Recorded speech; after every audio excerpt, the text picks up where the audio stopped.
So I need to pick this broccoli because it's already starting to go to flower here. So I'm a little late picking it, I guess. Wasn't sure how big this one would get. So I'll have to watch that with these others that have just started to fruit here. I don't think there's any of the other ones yet. Some of these I'm a little worried that the worms had eaten, but this one looks like it's starting to come into it as well. So I'm gonna cut this out and we'll have this with our salads tomorrow. I just chopped this one as well, so now I've got 2 heads of broccoli. Pretty excited about first year having success with those. Where I chopped it, so I tried to make it so that the offshoots may actually continue to give us some small mini heads, but not bad. We'll see. These ones look like they're coming into it now that the weather's cooling off, so pretty excited about that.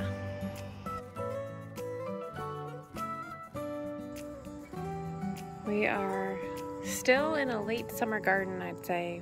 Getting close to early fall here in North Central Mass, Zone 5B. We've got about a 155-day season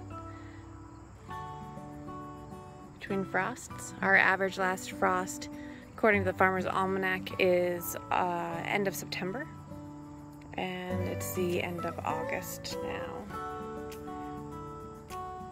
Last year's first frost was November 1st or something like that. So there is potential for the gardens to continue for quite a bit, but you never know.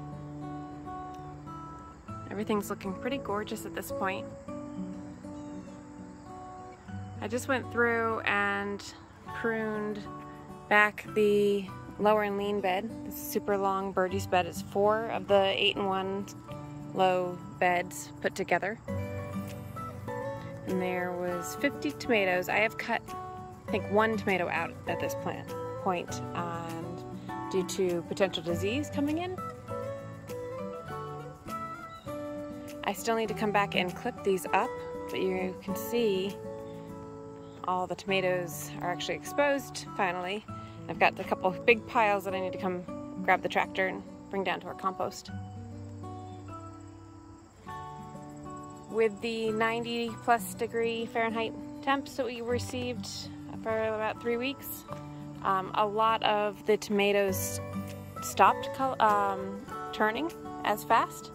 So we got down to an average of about 6 pounds per day out of this bed, whereas we were, right before we got that massive heat, we were probably closer to 12, 13 pounds a day. So that didn't hurt my feelings as far as processing.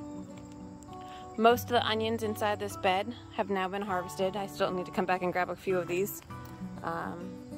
Now that I pruned this back, I can actually reach in there. The onions on the outside were planted a lot later, and so they're still growing and doing really well here. And they've got the drip line. The alyssum is just gorgeous in this bed. I'm loving it. A couple of the lettuce did bolt, but it's still looking pretty good. Got a few types that were more heat tolerant doing well. Got the celery. It's so massive it split. I've been eating some of that.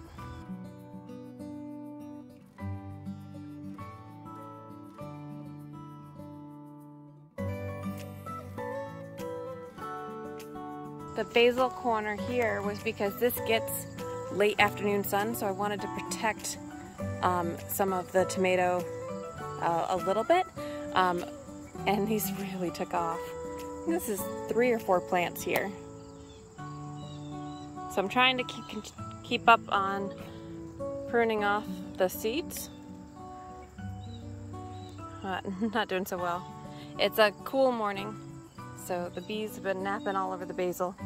And then I've got my green zinnia that I love here. I've got some of the snapdragons actually did bloom, now that you can see them down in there in the center.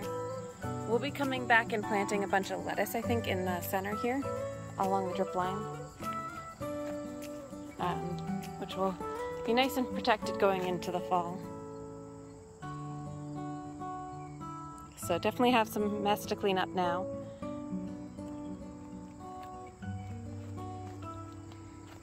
The San Marzanos, we just made, well, I cheated, I used the oven, but I made sun-dried tomatoes and put them in oil with garlic.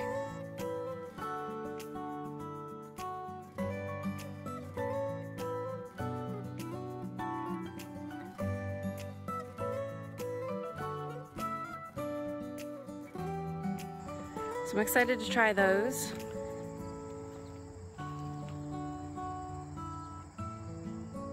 Still having a lot of blossom end rot the entire season on these, which is very frustrating.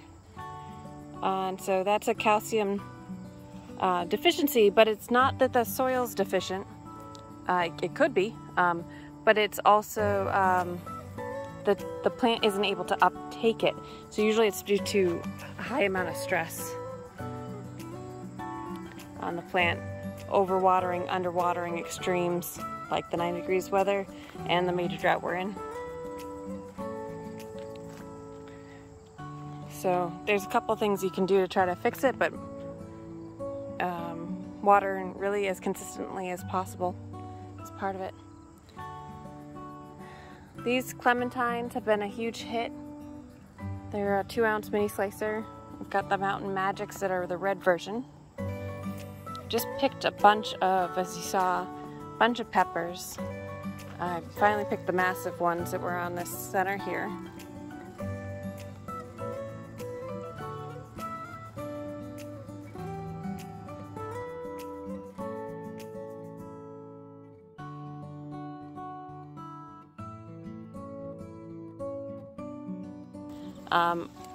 We also are in the middle of roasting, or dehydrating some red poblanos. And so the red poblanos will actually then become called anchos. We also, I harvested most of the ripe ones already, but the guajillos in here are also getting dehydrated.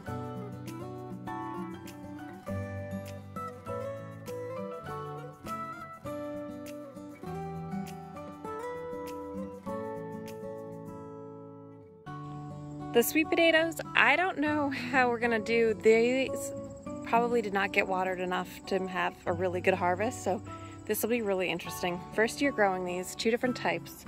I did come in and put DE. We had with the mill over here and all the wood that we've got around the property and the mulch, we had a big carpenter ant infestation that like came in and they were like everywhere. It was pretty kind of gross. And so supposedly they love sweet potatoes, so I put DE over a couple of the plants to try to help with that. Since these don't flower, I figured that was pretty safe to do at this point in the season. It has since rained, so but I'm not seeing the ants all over them like I had been. This bed is mostly sweet picnic peppers and escamillos, and I did pick our first escamillos. Got a couple back here, I'm trying to show you, that are ripening now. These plants are pretty loaded. Okay. See, I think this plant has 8 or 9 of fully grown peppers. This is the mixed bed between sweet potatoes, extra slips, and extra potatoes, regular potatoes. The slips are going to grow all over and probably take over this whole bed. I did have quite a bit of the bugs on these, so I did treat these as well. I had planted a bunch of carrots in this bed around where the potatoes didn't grow, and so most of those are now coming up over here and over here.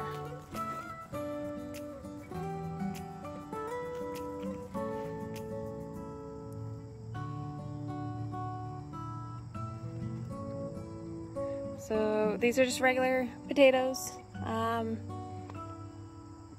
probably a mix between Yukon Gold, or not Yukon Gold, a different gold, I can't remember what type it was, a gold potato and russet.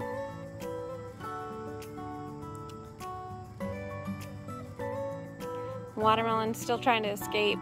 The baby bunnies did eat some of the ends here on the ground, but it is still doing all right. And the yard-long beans are a lot of fun.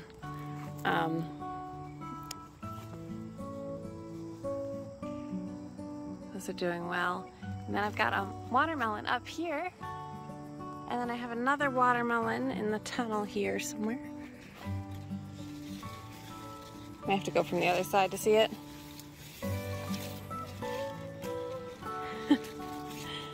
So here we go. Just move the right leaf. So continue to watch that. I did harvest all the tomatoes last night, and so most of these won't look as ripe. But it's going pretty good. Lots of bees around right now.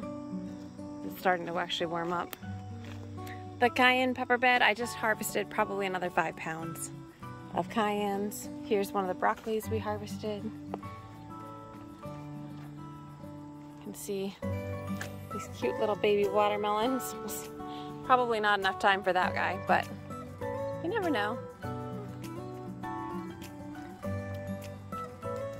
Some of the stalk I left in the ground over here is having some offshoots, which are pretty. Hummingbirds really like them, so that's been fun. I've left a lot of beans on here to dry. So I'll be coming back in and harvesting those soon.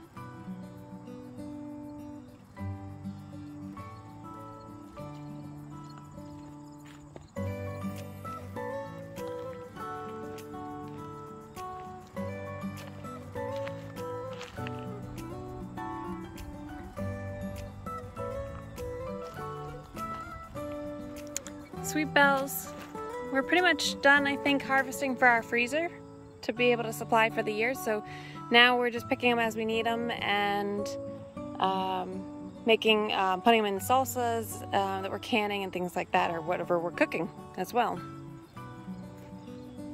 I added new little solar lights. Looked really pretty. I'll post a picture of that from last night.